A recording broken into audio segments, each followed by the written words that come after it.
Olá, você que está aqui na Rádio Web Fraternidade. Mais uma vez nós estamos aqui com o nosso programa falando sobre autismo. A gente está trazendo esse link autismo e espiritismo nessa nova abordagem, nessa nova perspectiva de compreender, ampliar o nosso entendimento sobre o transtorno do espectro do autismo. Estamos aqui com Jorge Larrat, que vem abrilhantar essa nossa série de programas sobre autismo aqui na Rádio Web Fraternidade. E, nossa, eu não tenho palavras para dizer da minha alegria, da minha honra de receber ele aqui na nossa série de programas. Nós estamos aqui para falar de autismo, Jorge. Então, assim, a gente quer saber, né, quais são as contribuições do Consolador Prometido, da nossa querida doutrina espírita, para as famílias, para os autistas, para as casas espíritas que têm recebido cada vez mais autistas, e a gente queria que você falasse um pouco para a gente a respeito disso. Tá certo. Um olá para todos nós, bom dia, boa tarde, boa noite para os companheiros ligados do nosso canal. Quero inicialmente falar da minha alegria, da minha satisfação de estar aqui presente hoje para esse nosso momento de reflexão.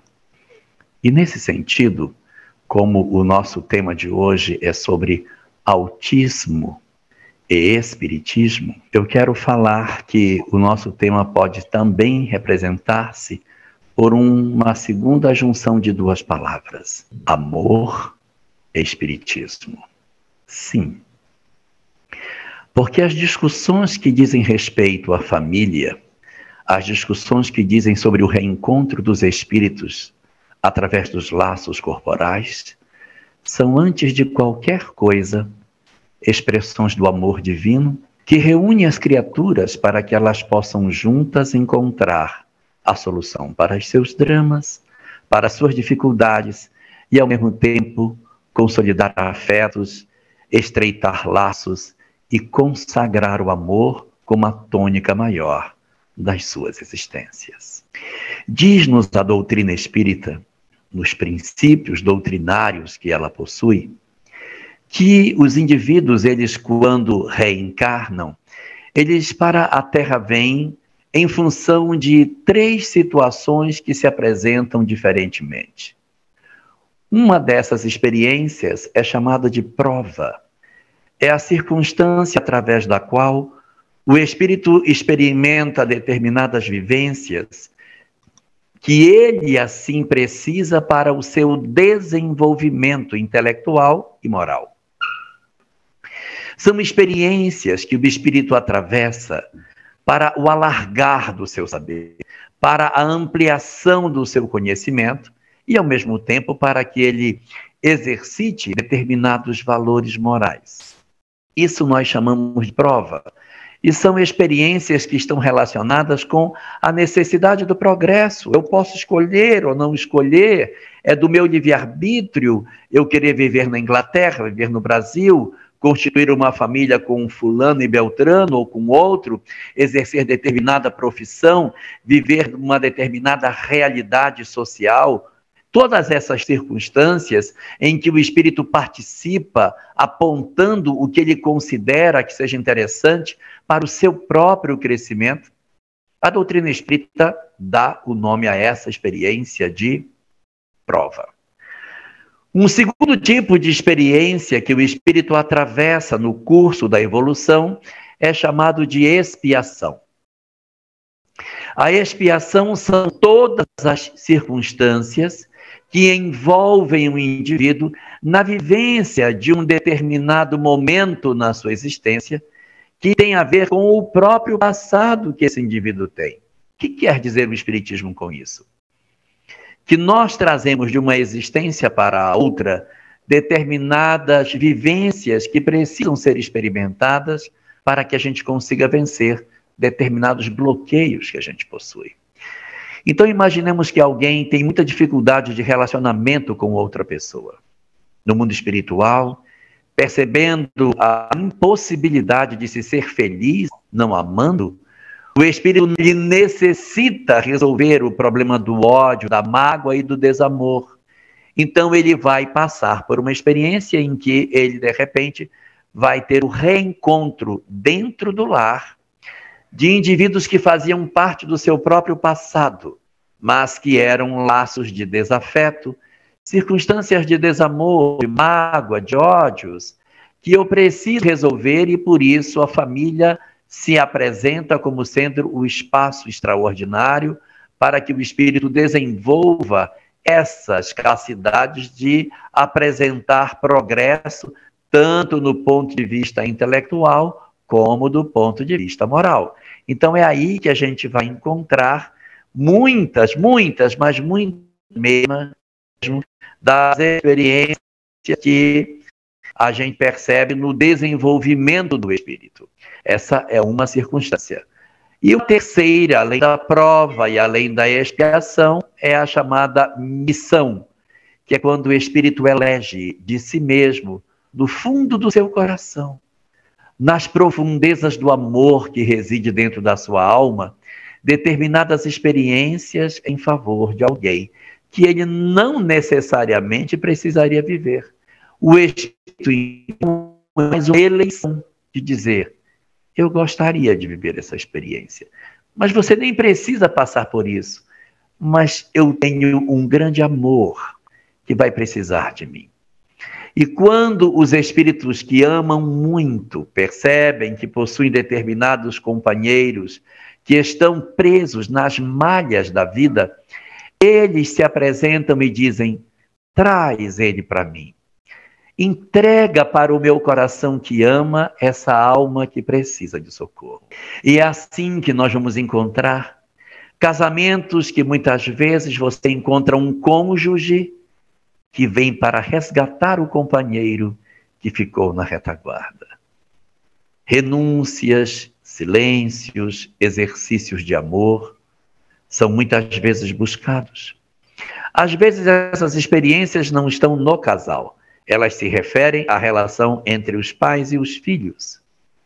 Pais profundamente amorosos, que observando a circunstância de necessidade de seus filhos, os acolhe dentro do lar, na condição de protetores em função das necessidades que os espíritos filhos possuem.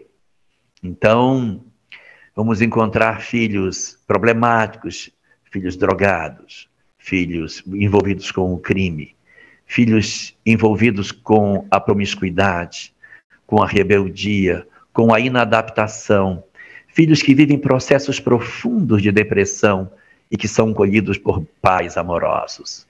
E existem filhos que, além de todas essas circunstâncias, também podem estar envolvidos com as diversas expressões do transtorno do espectro autista, que são também experiências que pais amorosos elegem para cuidar de seus filhos, além daquelas circunstâncias outras, nas quais determinados espíritos vêm na condição de autismo em função das necessidades que eles próprios possam ter pelas características de personalidade que os indivíduos desenvolveram ao longo das outras existências corporais. Assim, portanto, o lar se estabelece como um ninho de amor para recepcionar as entidades que participam dele, sejam as entidades que ali aportam na condição de prova, sejam as condições de amor o estreitamento dos laços, sejam as famílias que se constroem com vínculos de processos dolorosos, expiatórios, das mais diferentes ordens, dos mais diversos matizes, mas a família será sempre esse espaço ideal onde os espíritos se movimentam na busca do desenvolvimento das suas potencialidades.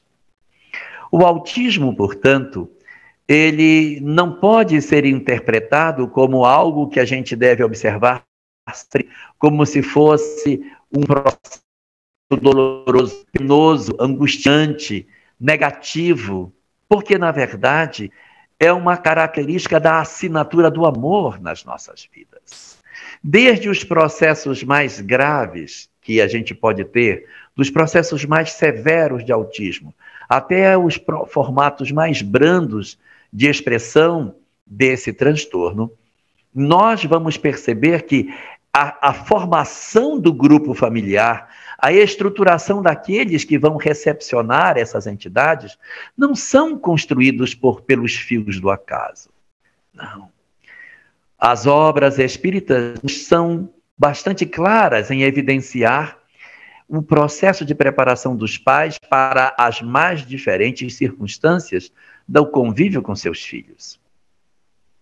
Pais que terão que abrigar no lar filhos que possuem uma propensão enorme para o vício, que a despeito de todos os conselhos e de todas as orientações, ainda assim enveredam pelos caminhos tortuosos do crime, da loucura. Esses pais são preparados no mundo espiritual e não necessariamente são almas que possuem dívidas kármicas que precisam passar por isso como se fossem processos de maneira punitiva. Não. Nós temos muitas circunstâncias em que pais oferecem-se para determinadas experiências em virtude do amor que sentem e não porque são espíritos que possuem um peso, uma cruz que lhe pesa sobre os ombros. Me dê um exemplo se isso for verdade. Eu dou. Se nós pegarmos a obra há 2000 anos e observarmos o personagem Lívia, Lívia, esposa de Públio Lentulus, uma alma de uma sublimidade extraordinária, como se fosse um verdadeiro anjo celeste, que observando a dor de seu grande companheiro, Públio Lentulus, decide renascer para estar a seu lado na grande saga que ele iria enfrentar. Ao se preparar para um processo reencarnatório, ao lado de um companheiro de conduta difícil, é plenamente imaginável que nós iremos experimentar determinadas dores na convivência com aquele que é o nosso amor. Ele é meu amor, mas ele tem dificuldade. Mas eu tenho amor de sobra. Eu tenho amor de sobra para cuidar dele pela existência inteira, para renunciar a mim mesmo, se for preciso, para o trabalho de levantar aquele que ficou na retaguarda. Assim vai acontecer com Lívia. Ela vai oferecer a vida inteira de renúncias ao lado do companheiro. Ele irá oferecer a ela um conjunto de dores amargas.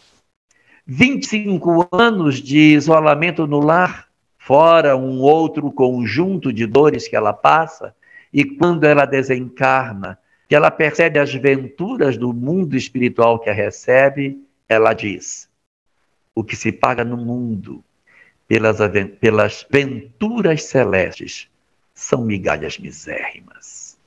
Porque são migalhas misérrimas quando se ama.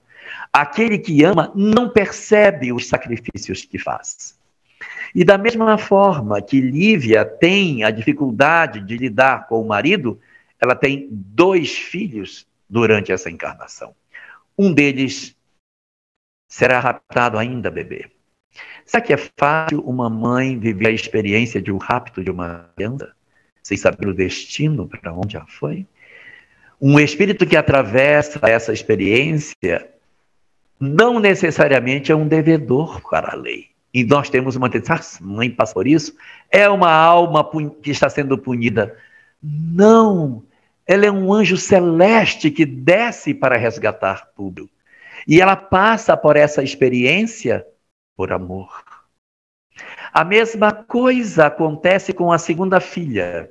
A segunda filha, ainda na primeira infância, com 7 anos, é acometida de hanseníase. Será que é fácil ter uma filha de 7 anos sendo devorada pela doença, sem que exista a menor perspectiva de cura?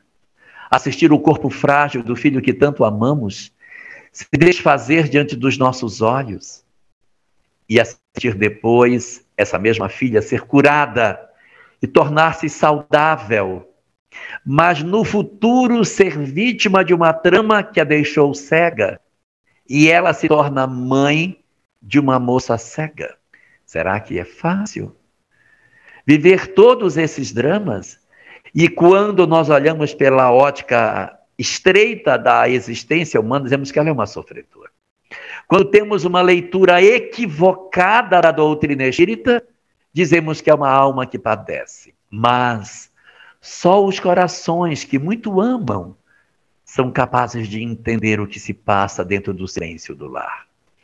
Assim, portanto, nas circunstâncias que se desenham na nossa sociedade, na qual uma quantidade significativa de lares hoje abrigam a circunstância chamada autismo, é necessário que nós digamos: bem-aventurados sejam os pais que, tendo sido preparados para o processo de acolhimento das almas que precisariam deles, são, na verdade, abençoados grandemente pelo céu, para que suas famílias, para que o ambiente doméstico que eles formam, possam recepcionar esse indivíduo da melhor maneira possível, oferecendo o maior de todos os alimentos que o espírito precisa para a sua recomposição: o amor.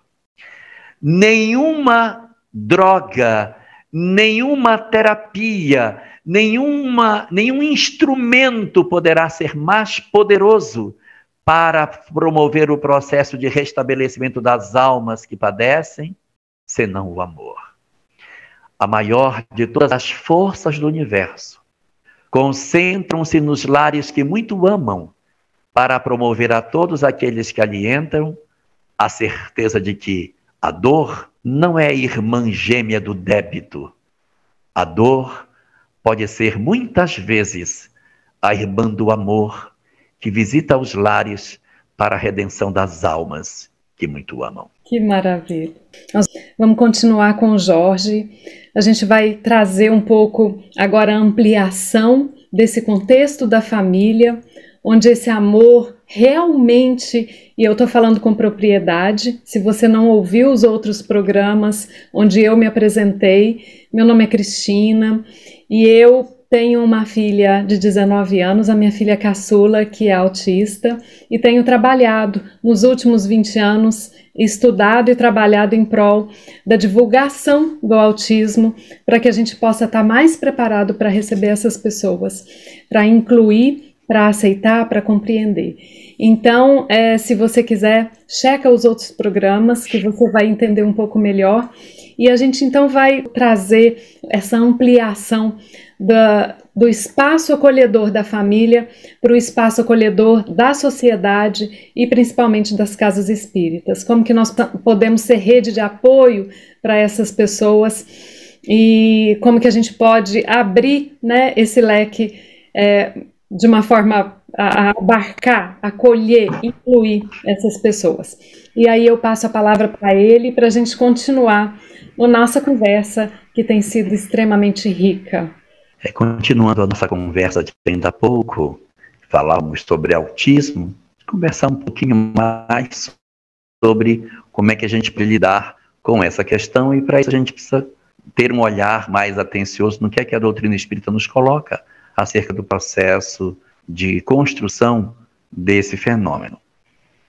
E nenhum de nós que é espírita ignora o processo das diversas existências corporais e a conexão entre as várias existências e o soar das experiências de uma existência em relação à outra.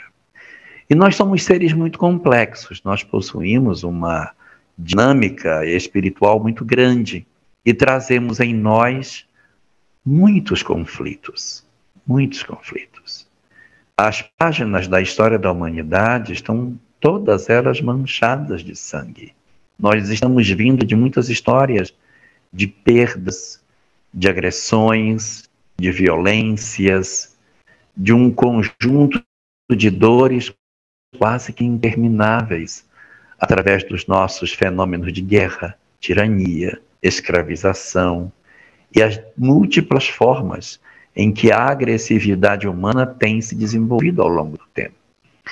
E muitas vezes a gente se foca muito na figura do agressor, como se apenas o agressor fosse o indivíduo a ser alcançado pela lei.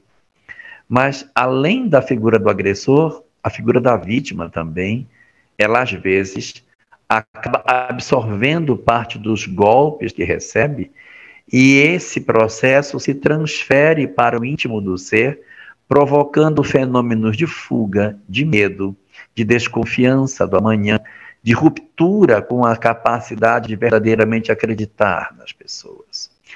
E isso acaba produzindo em nós determinados comportamentos que vão se traduzir numa multiplicidade de fenômenos que a nossa sociedade hoje expressa.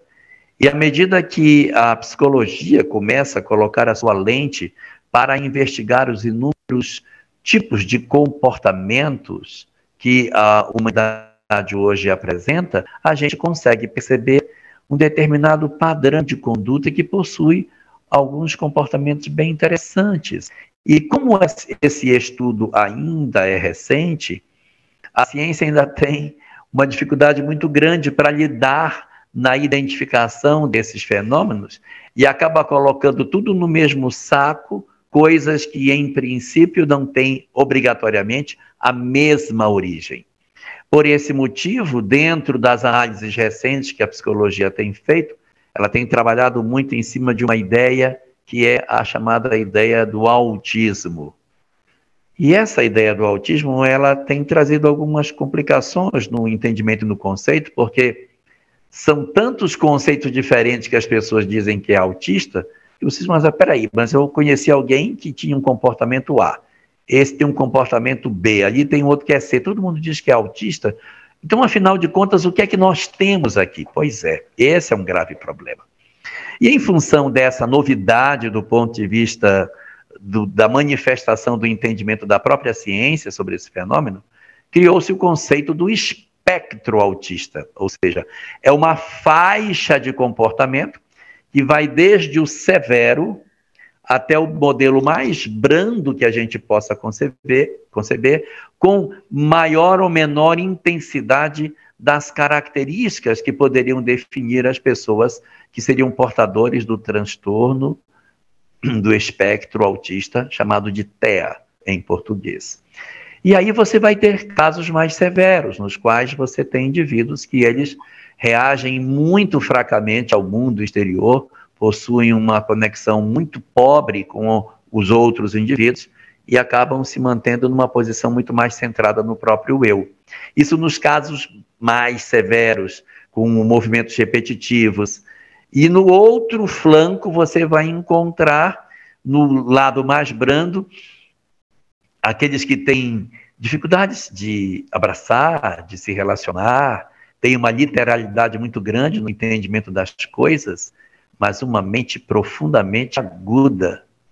Hoje eles são tidos na escola pelo nome de autistas, mas há bem pouco tempo eram chamados de nerd. Ah, fulano é nerd, ele não se adapta, ele não consegue brincar direito com a gente, mas as notas eram excepcionais, sofriam bullying demais na escola, gênios com uma capacidade de concentração extraordinária, mas que, em virtude de não conseguirem ter uma habilidade na convivência de maneira a passarem despercebidos no grupo, eram tidos como esquizoides e, por isso, tratados de maneira bastante diferenciada pelos colegas de escola. Então, esses são polos extremos de um processo chamado de espectro autista, com um conjunto de experiências que medeiam uma ponta e a outra desse grande espectro. As raízes desse fenômeno são diversas. Nós não podemos dizer que o fenômeno autista ele se dá por esta ou por aquela razão, pelo fato de que, de repente, as próprias criaturas que compõem a nossa sociedade, elas são oriundas de diversas experiências distintas do passado. Então, da mesma maneira que um mesmo efeito não tem uma única causa não dá um único efeito. Então, não dá para se fazer isso. Mas eles são indivíduos que trazem uma história, às vezes, de machucamento. A nossa história é uma história de muita violência no passado. E muitos deles são indivíduos que trazem os traumas espirituais. Eles reencarnam com as suas circunstâncias decorrentes do processo do qual eles foram vítimas no passado. E é preciso conseguir reabrir essa caixinha de volta, a caixa do sentimento, garantir a eles um espaço seguro, um espaço em que a rotina seja mais satisfatória, em que eles sintam segurança de sair daquela casca em que eles se colocaram. E à medida em que o mundo vai se tornando como que seguro, o espírito vai quebrando a capacidade de confiar nas pessoas. A gente às vezes vê em alguns fenômenos depressivos. Pessoas experimentam um processo depressivo e ela para de confiar nos outros. Não, eu não quero mais me relacionar com ninguém. Eu tenho medo de me relacionar porque eu fui traído, enganado, fulano me machucou muito, então eu prefiro não me aproximar de ninguém. Eu prefiro viver sozinho. Eu vivo na solidão dos meus sentimentos, mas eu não quero ter ninguém perto de mim. Eu tenho medo de me relacionar. E às vezes, raízes de fenômenos dessa natureza estão relacionados com histórias de abandono, com histórias de fenômenos nos quais as nossas sociedades, por processos de desassistência, nos abandonaram à margem do caminho. Nós somos, assim, filhos de histórias profundamente dolorosas. E a nossa sociedade hoje está recolhendo esses indivíduos para oportunizar a eles a chance de que eles consigam reiniciar um processo de integração na sociedade. Mas como que eu vou fazer isso? A sociedade não enxergar que ela precisa ser capaz de oferecer segurança para esses seres. Se a sociedade em que eles se reinserem não consegue garantir a eles a sensação de que pode sair, venha, é seguro, faça um movimento de saída. Imaginemos os modelos mais brandos do espectro autista, que as pessoas conseguem conviver, casar, viver, fazem mestrado, doutorado, grandes gênios da humanidade estiveram nessa ponta do espectro autista, no modelo das expressões mais brandas desse fenômeno. Então, esses indivíduos, eles poderiam ter tido melhor ou menor adaptabilidade ao mundo, de acordo com a forma como o mundo os acolheu.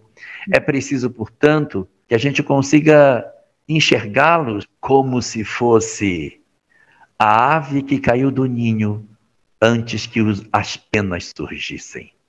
Aves que caem do ninho sem pluma, elas precisam de cuidados. Então, a nossa habilidade, quando olharmos alguém com alguma característica do espectro autista, pensemos conosco, caiu do ninho. A ave caiu do ninho antes que as penas surgissem, não consegue voar.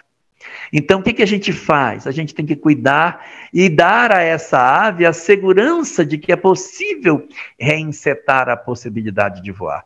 Pode ser que nessa existência ela não consiga, mas a gente vai oferecendo as possibilidades que ela ensaie colocar a cabeça para fora do ninho, para fora da toca, aonde ela se escondeu, na furna dos seus sentimentos.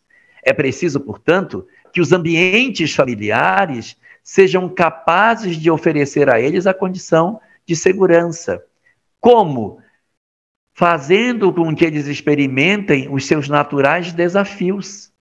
Os naturais desafios. Minha filha, vem cá, me ajuda aqui, vamos bater um bolo, prepare isso aí para mim que eu vou fazer. Vai fazendo isso e vai trabalhando com naturalidade, tanto quanto seja possível, de acordo com a severidade da síndrome, para que a pessoa consiga, ela não consegue fazer, mas ela consegue fazer outras coisas.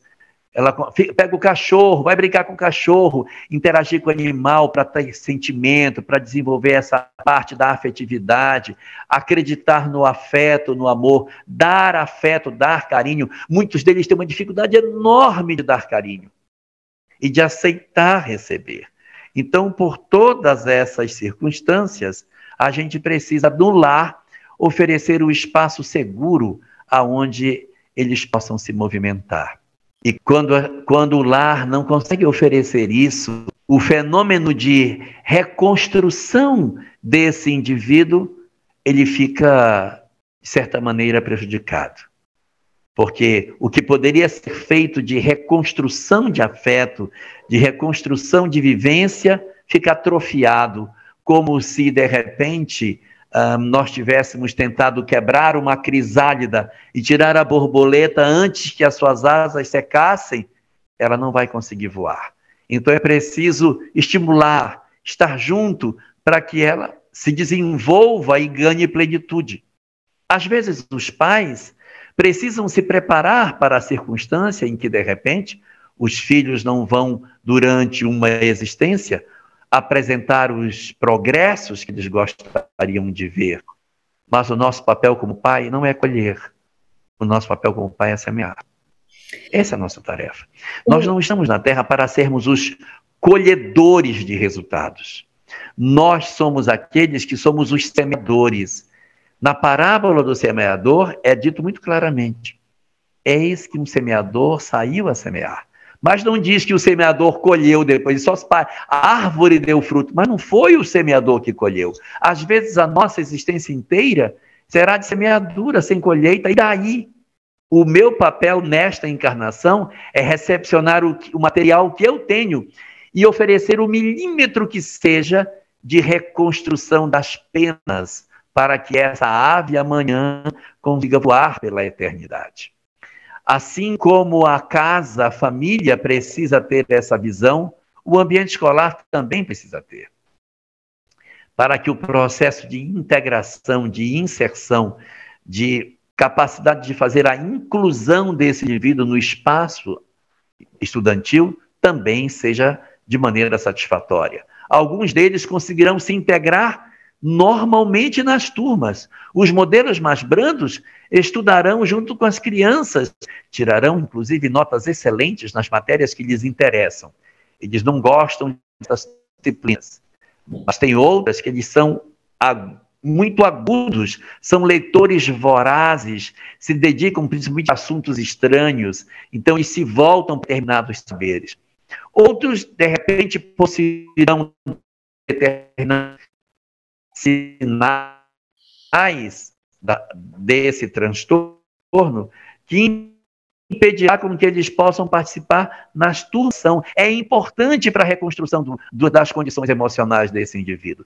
Porque se eu abandonar essa pessoa na condição que ela esteja, como que ela vai progredir? Não existe possibilidade de progresso se você não oferece a porta de saída, as experimentações, que ainda que possam ser pequenas dentro da existência, são gigantescas para as potencialidades que o espírito precisa desenvolver. Todo esforço deve ser buscado.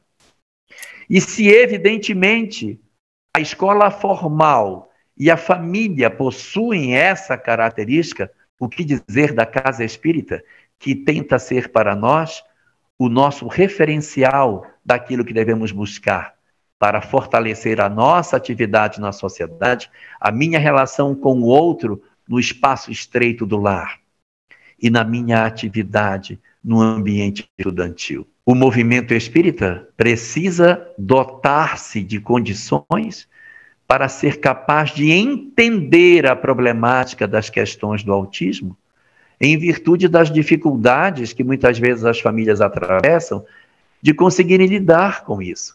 Uma leitura mais transcendente da vida, o entendimento da missão dos pais na recepção dessa alma que precisa tanto de amor, mais do que qualquer outra coisa, que pode não apresentar os progressos que precisa, mas que eu preciso vê-lo como o espírito que clama pela minha dedicação, ressignificar o sentido da dor como não sendo um processo punitivo, mas a experimentação extraordinária nas quais as comportas dos céus podem se abrir para nós quando sabemos aproveitar as oportunidades que a vida nos sorri para que a gente consiga desabrochar as nossas potencialidades espirituais.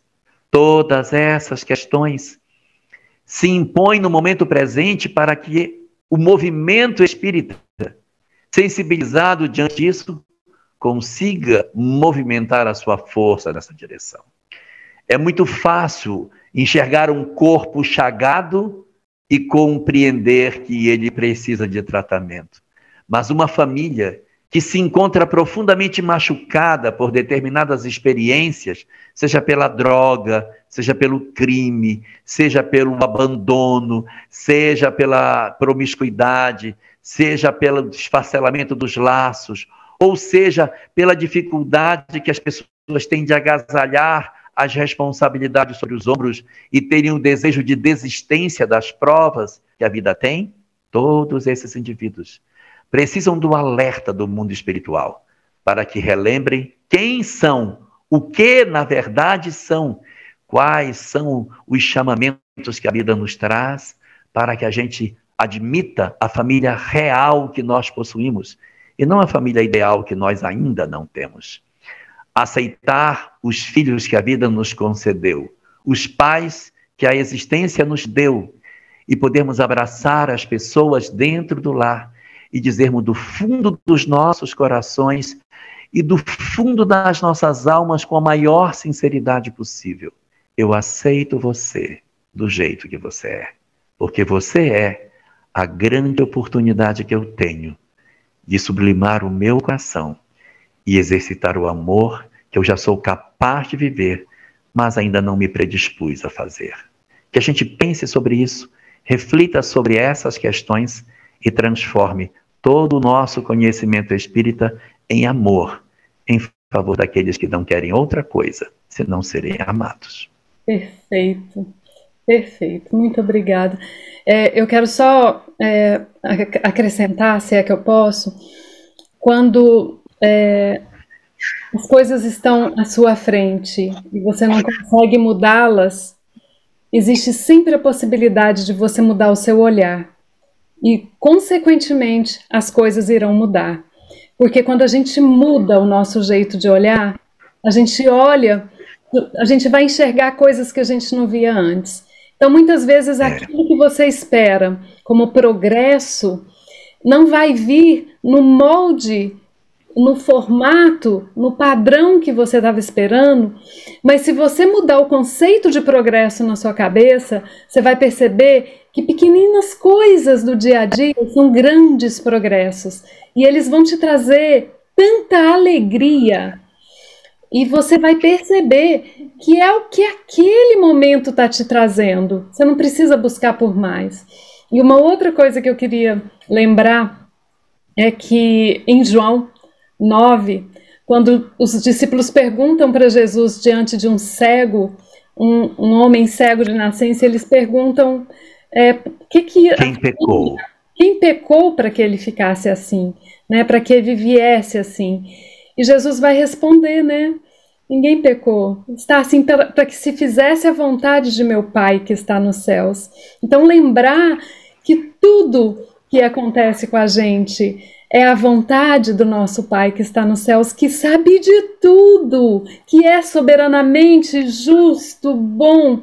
Então, se está acontecendo, a vontade de Deus está ali sendo expressa, no sentido da gente aprender, evoluir, crescer. E se a gente tem isso no nosso coração, é muito mais fácil do que a gente ficar procurando porquês, ficar procurando explicações que nos conduzem a tristezas, a negativismo. Não é isso que a gente precisa. Então, quero te agradecer profundamente por ter trazido esse olhar amoroso, esse aspecto amplo das possibilidades que nós temos em mãos para entender, né, e para ampliar mesmo o nosso olhar. Eu costumo representar essa ideia que você colocou dizendo assim: quando Deus não consegue acalmar a tempestade, ele acalma o marinheiro. Porque um marinheiro tranquilo consegue atravessar o mar revolto. O mar parece mais calmo quando você acalma o marinheiro. E às vezes o que Deus faz é isso. O mar continua revolto, mas ele acalma o marinheiro e ele consegue chegar no porto e encostar o navio. Então a gente termina o que eu queria concluir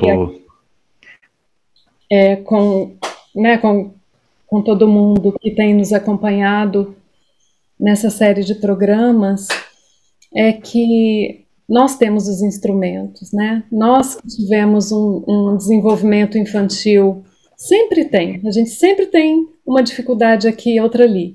Mas vamos dizer, nós que tivemos um desenvolvimento infantil típico, nós temos os instrumentos, nós viemos equipados. Muitas vezes nós vamos lidar com pessoas que não têm. Então cabe a nós nos regularmos, cabe a nós trazermos para as situações a paciência, cabe a nós trazermos aquilo que está faltando.